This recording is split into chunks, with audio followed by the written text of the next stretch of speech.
할렐루야.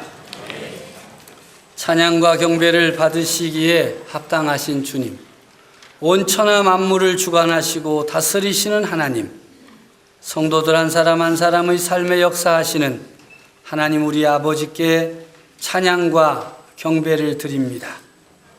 또한 이 시간 우리 교회에 속한 믿음의 자녀, 다음 세대를 위해 헌신하는 교회 학교 교사들에게 하나님의 능력이 함께 하시기를 우리 주님 예수 그리스도의 이름으로 축복합니다.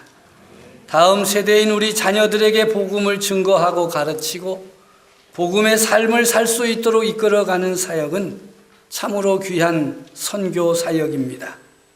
교사 여러분들은 교육 선교 사역자들입니다. 스승의 날을 지나고 교사 주일로 지키면서 교회가 여러분들에게 드리는 것은 매우 작지만 하나님께서 교사 여러분들을 붙들어 주시기를 간절히 바랍니다. 이제는 일상으로 돌아가야 할 때입니다. 한 달 전 일어난 세월호 참사로 인한 슬픔과 분노와 절망의 자리에서 일어나 희망을 이야기하고 미래를 대비하는 시점에 이르렀습니다. 온 나라를 뒤엎고 있던 어둠의 그림자들을 걷어내고 조심스럽게 우리들이 감당해야 할 일들을 잘 감당함으로 우리나라 대한민국을 바르게 세워가야 하겠습니다. 더 이상 어른들의 탐욕으로 인해 아이들이 생명을 잃는 이런 기가 막힌 일들이 결코 반복되지 않도록 자신들의 삶을 돌아보아야 하겠습니다. 대통령을 중심으로 정부 당국과 관계자들과 전문가들이 대책을 세우기 위해 온 힘을 다하고 있습니다. 그런데 그 일이 그렇게 쉽지 않은가 봅니다. 손을 대고 고쳐야 할 일이 너무나 많기 때문이며 국민들의 기대 수준을 맞추기가 어렵기 때문입니다. 그래서 담화문이 언제 나온다 하며 나오지 않는 걸 보니까 굉장히 어려운 것입니다. 사회 전반에 퍼져 있는 이기주의와 성공제일주의가 판을 치고 있어서 해결책이 잘 보이지 않습니다. 아마 여기를 건드려 놓으면 저쪽에서 난리를 치고 또 저쪽을 건드리면 저쪽에서 난리를 치니까 이게 힘이 들 거예요. 이런 어려운 시기에 성도들이 해야 할 일이 있습니다. 그것은 기도하는 일입니다. 겸손히 하나님 앞에 무릎을 꿇고 우리의 형편을 아뢰고 간구하는 일입니다. 우리는 기도의 능력을 믿습니다.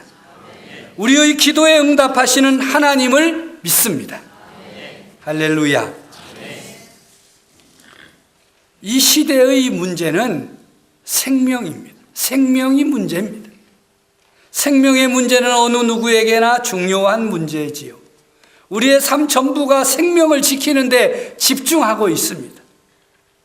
우리의 신앙생활도 이 생명을 어떻게 풍성하게 하며 온전하게 함으로 영원하신 하나님과 연결될 수 있을 것인가에 초점을 맞추고 있습니다. 우리들이 믿고 따르는 성경 말씀도 생명 이야기로 가득합니다. 구약은 생명의 주관자이신 하나님을 증거합니다. 신약은 생명이신 예수 그리스도를 증거하고 있습니다. 우리는 예수 그리스도를 믿는 믿음으로 고백합니다. 생명은 주님께 있습니다. 그런데 우리가 이 생명의 중요성을 잃어버리고 생명의 관계를 소홀히 하고 살 때가 너무나도 많습니다. 이기심과 탐욕과 성공제일주의로 인해서 우리 마음이 변질되었기 때문입니다. 잃어버린 것이 있음에도 알아차리지 못한 채 살고 있기 때문입니다. 빨리 알아차려야 됩니다. 빨리 찾아야 됩니다. 그래야 제대로 믿고 제대로 살 수가 있습니다. 어떻게 해야 되겠습니까? 제가 얼마 전에 텔레비전 수신 카드를 바꾸고 깜짝 놀랐습니다. 눈이 확 좋아졌기 때문입니다.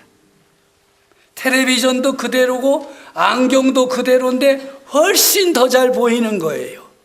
지금까지 SD 카드를 썼는데 HD 카드로 바꾸니까 훨씬 더 잘 보이는 거예요. 저는 그걸 몰랐어요. 5월 달에 돼서 알았어요. 텔레비가 잘 안 나와가지고 의뢰했더니 이거 카드가 오래돼가지고 바꿔야 된다. 그래서 바꿨더니 훨씬 글자가 다 보이는 거예요. 그래서 난 눈이 좋아진 줄 알았어요, 갑자기. 근데 그게 아니더라고요. 그 HD 카드로 바꾸면서 테레비가 확 살아난 거예요. 우리들의 신앙생활에도 이런 역할을 하는 카드가 하나 있습니다. 바로 부활신앙입니다. 부활신앙은 예수 그리스도께서 죽음의 권세를 깨뜨리시고 부활하심으로 예수 믿는 우리들도 죽음을 이기고 부활에 참여하게 되었다는 믿음입니다. 이 부활신앙이 있으면 우리의 눈이 열려지기 때문에 매우 중요한 믿음입니다. 하나님을 믿고 예수 그리스도를 믿는 믿음으로 우리가 세상을 살아가고 있어요. 모든 그리스도인들이 이 믿음으로 교회에 출석하여 하나님께 예배드리고 하나님의 말씀을 받고 한 주간을 살아갑니다. 그냥 그렇게 믿음으로 사는 성도가 있는가 하면 부활신앙으로 모든 것을 바라보면서 사는 성도들이 있습니다. 그 차이가 무엇입니까? 확실하게 더 잘 보인다는 것입니다. 무엇이 생명인지 아닌지, 무엇이 정의인지 불의인지, 무엇이 평화인지 아닌지를 보다 정확하게 알게 되는 것입니다. 부활신앙의 눈으로 보면 그 경계선이 분명해요. 이 부활신앙을 빼놓고 그냥 믿음으로 산다고 세상을 살아가다 보면 경계선이 애매모호해요.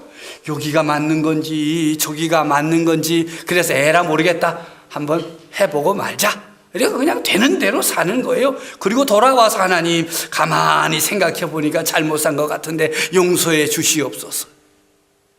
그런데 부활신앙의 눈으로 우리의 삶을 들여다보면 경계선이 분명해요. 그리스도인으로서 머물러야 할 자리와 떠나야 할 자리를 정확하게 구분할 수 있습니다. 부활신앙의 눈으로 보면 훨씬 더 잘 보입니다. 부활신앙은 부활 생명의 주님이신 예수 그리스도를 온전히 믿고 따르며 생명은 주님께 있음을 고백하고 따르는 것입니다. 생명은 참으로 소중한 것입니다. 그래서 생명과 관계된 모든 것들이 중요하게 취급됩니다. 이것을 제대로 구분하지 못하고 소홀히 하면 큰 일이 벌어집니다. 우리나라가 지난 한 달 동안 이 문제로 얼마나 많은 어려움을 겪었는지 모릅니다. 생명은 소중한 것입니다. 우리들은 이 땅의 모든 사람들과 두 가지 관계를 맺고 있어요. 정확히 말하면 세 가지인데 우선 대조적인 두 가지 관계가 있어요. 하나는 생명 관계입니다. 다른 하나는 이해 관계입니다. 세 번째는 아무 관계도 아닌, 못 만나는 사람이야 그렇죠. 아무 관계도 아닌 것처럼 사는 사람도 있죠. 아무 관계도 아닌 사람은 좀 빼놓고 생명 관계를 맺고 있는 사람은 무조건적으로 매우 소중한 사람들임에 틀림이 없습니다.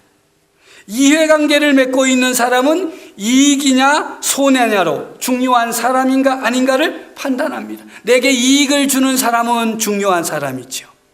내게 손해를 끼치는 사람은 그렇잖아요. 성도 여러분, 여러분들 왜 가족이 중요합니까? 가정의 달을 정하고 가족을 강조하는 이유가 무엇입니까? 가족이니까 중요하다? 맞습니다. 가족이니까 중요하다는 근거는 무엇입니까? 그것은 바로 가족이 생명관계를 맺고 있기 때문에 중요한 것입니다. 부모와 자녀는 생명의 고리로 연결되어 있습니다. 자녀들은 부모의 눈에 넣어도 아프지 않을 정도라고 하니 그 사랑이 얼마나 큰 것입니까? 그리고 그 사랑이 바로 생명 나눔에서 시작된 것입니다. 그래서 자녀들이 먼저 세상을 떠나면 부모님들은 어찌할 바를 모릅니다. 떠나보내고 어찌할 바를 모릅니다. 온통 미안함과 후회뿐입니다. 그래서 자식은 가슴에 묻는다고 합니다. 자신의 생명과도 같은 존재가 세상을 떠났기 때문에 그렇게 몸부림치는 것입니다. 그 무엇으로도 채워지지 않습니다. 그 어떤 것으로도 대체할 수 없고 그 무엇으로도 위로가 되지 않습니다. 생명은 그 어떤 것과도 바꿀 수가 없습니다. 부모님은 어떻습니까? 나와 생명관계입니다. 생명을 주신 분입니다. 아버님 날 낳으시고 어머님 날 기르시니 두 분 곧 아니시면 이 몸이 살았으랴. 하늘 같은 은덕을 어디에나 갚을까라는 시조의 가사처럼 부모님이 아니면 내 생명이 없습니다. 두 분 곧 아니시면 이 몸이 살았으랴. 이 땅에 존재할 수 없으니 부모님의 은덕은 참으로 놀라운 것입니다. 부부의 관계는 생명을 이어가게 하는 관계입니다. 부부의 만남으로 새 생명이 시작됩니다. 그런 점에서 부부관계 또한 생명관계입니다. 이 생명관계를 튼튼하게 하기 위해서 남편은 아내를 사랑하고 아내는 남편을 존경하는 것입니다. 예뻐서 사랑하라는 거 아니에요. 한 기간을 정하기가 어렵네.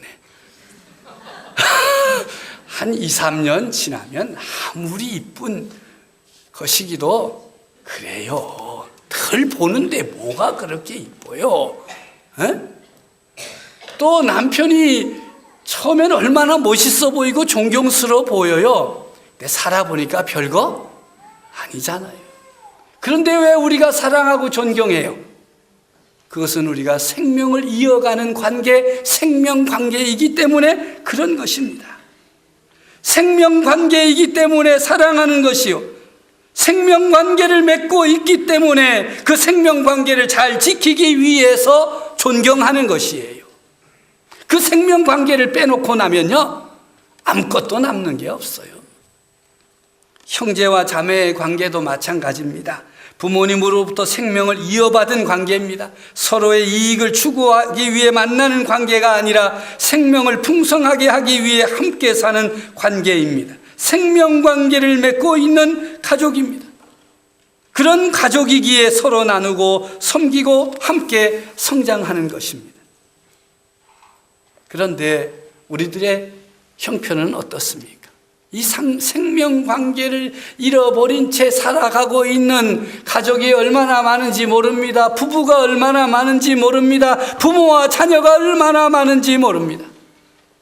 이렇게 어우러져가는 가족관계를 바르게 정립하고 가족을 분명하게 볼 수 있게 하는 카드가 바로 부활신앙입니다. 부활신앙의 눈, 생명의 눈으로 가족을 바로 볼 수 있을 때 가정이 회복되고 가족이 소중한 자리를 차지하게 되는 것입니다. 그러므로 성도들은 신속하게 확실하게 부활신앙의 눈으로 가족을 바라보아야 됩니다. 부모와 자녀 관계가 잘 보여야 됩니다. 부모님을 어떻게 모셔야 하는지 그 길이 확실하게 보여야 합니다. 부부관계는 어떻게 해야 하는지 훨씬 더 잘 보여야 됩니다. 형제 우애는 어떻게 해야 하는지 훨씬 더 잘 보여야 됩니다. 부활신앙의 눈으로 보시기를 바랍니다. 교회와 성도들의 관계도 동일합니다.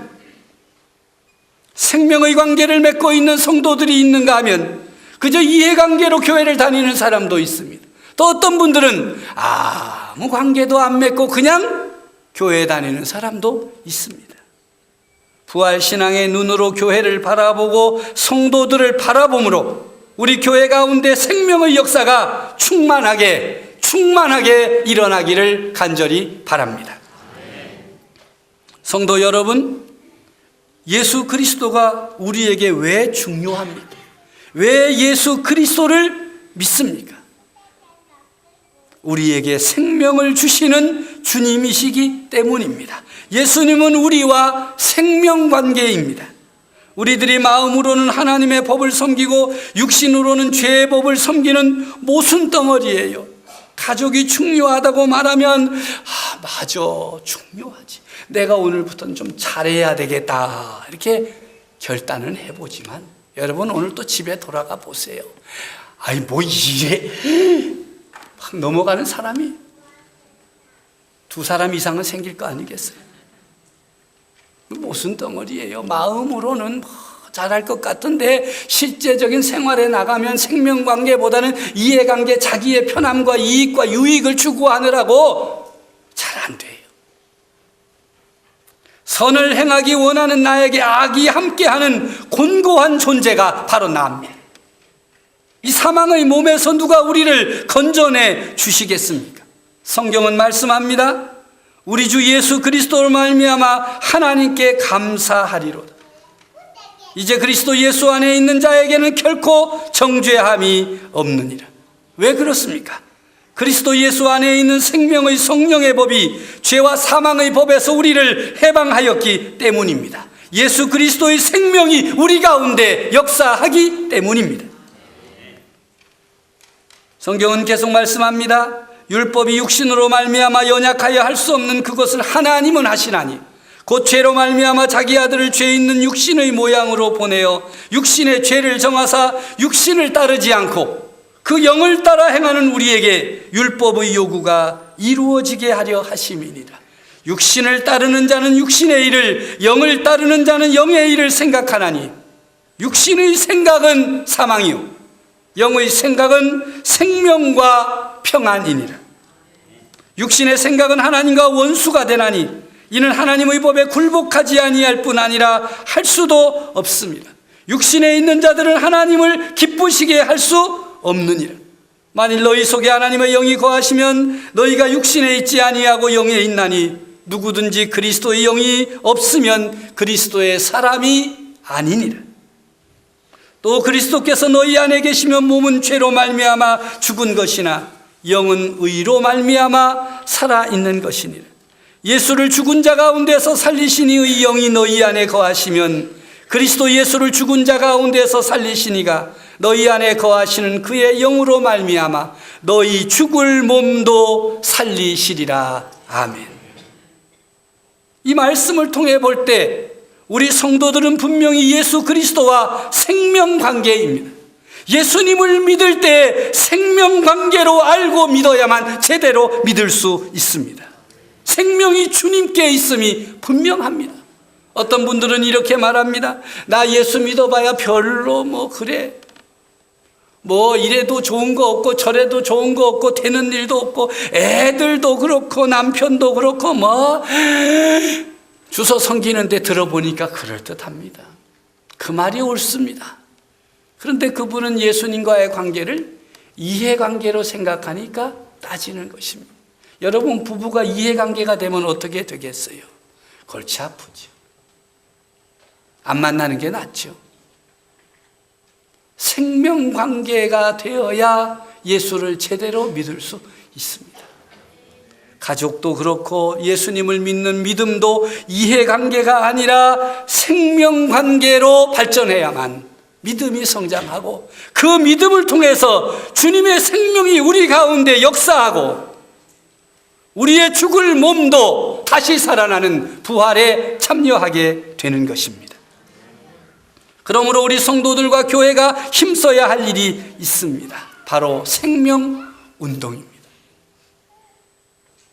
주님과 생명의 관계를 맺고 그 생명을 이어받은 우리들이 가정에서 생명의 관계를 맺어가면서 우리들의 주변에 이 생명운동을 전파해야 할 것입니다. 우리 교회가 힘쓰고 있는 1+ 전도운동, 다른 말로 하면 새생명 전도 축제입니다.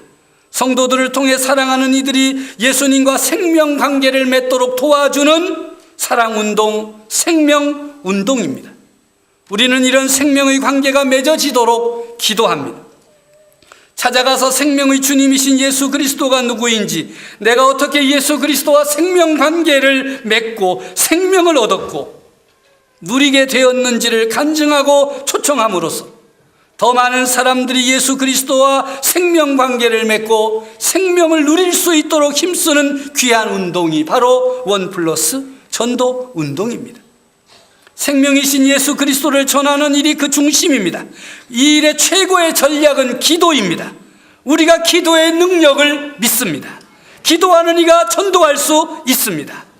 예수님께서 남기신 마지막 부탁, 성령이 너희에게 임하시면 너희가 권능을 받고 예루살렘과 온 유대와 사마리아와 땅끝까지 이르러 내 증인이 되리라 하신 이 말씀도 생명을 전파하라, 생명이신 예수 그리스도의 증인이 되어 생명을 얻게 하라 하시는 말씀입니다. 지난주까지 307명이 작정하였습니다. 우리 교회 성도들 30% 남짓 참여한 것입니다. 아직 부족합니다. 조금 더 많은 성도가 이 생명운동에 참여해야 하겠습니다. 나의 생명이 소중한 것처럼 이웃과 형제와 자매의 생명도 소중합니다. 생명이신 예수 그리스도를 통해 생명관계를 맺고 부활신앙을 소유하고 영원한 생명으로 나아갈 수 있도록 힘써야 할 것입니다. 가까이에 있는 사람들 가운데 예수님을 믿는지 아직 믿지 않는 사람인지만 알아내십시오. 그리고 믿지 않는 사람이거든 사랑하는 이로 품으십시오. 명단을 작성하십시오. 그리고 기도하십시오. 기도하면서 하나님께서 감동을 주시고 힘을 주시면 찾아가십시오. 사랑하는 이의 마음을 움직여 주시는 분 하나님이십니다. 그 결과는 하나님께 있습니다. 하나님께서 역사하여 주실 것입니다. 성도 여러분, 우리 교회는 1차로 3년간 이 생명운동에 매진할 것입니다. 3년 후에는 이 생명운동을 평가하고 보완하여 2차 3년 이 생명운동을 전개할 것입니다. 그래서 우리 교회에 속한 성도들의 마음에 예수 그리스도의 흔적, 스티그마, 생명운동의 흔적이 분명하게 남아있기를 바랍니다. 보너스로 성도들의 여러분 모든 옷에도 주님의 흔적이 남아있기를 바랍니다. 아니, 남을 수밖에 없습니다. 여러분들의 이웃들이 왜 자기 옷은 그렇게 다 구멍이 났어? 이게 흔적이야. 무슨 흔적이에요? 생명 사랑의 흔적입니다. 그 옷에 왜 이렇게 구멍이 났어? 자랑하십시오. 내가 예수를 믿고 생명운동, 전도운동에 참여한 흔적이 바로 그것입니다. 흔적이 안 보이는 사람도 있어요. 둘이죠. 늘 달고 다니니까 구멍이 안 보이는 사람, 애새 안 달고 다니니까 구멍이 있는 사람. 저는 어떻게 했든지 여러분 옷에 구멍을 내려고 그래요. 그래서 제가 교육자들한테 기다리고 있다가 안 달고 오거든. 달아줘라. 구멍만 뚫어놔라. 또 가다가 뛰겠지? 그래도 구멍은 남아있을걸? 흔적이 남아있어. 우리가 예수 믿으면 흔적이 남아요. 마음에도, 옷에도, 삶에도 예수 그리스도의 흔적이 남아서 예수 그리스도의 생명이 우리를 통해서 계속하여 확장되어져 나가기를 간절히 바랍니다. 아멘.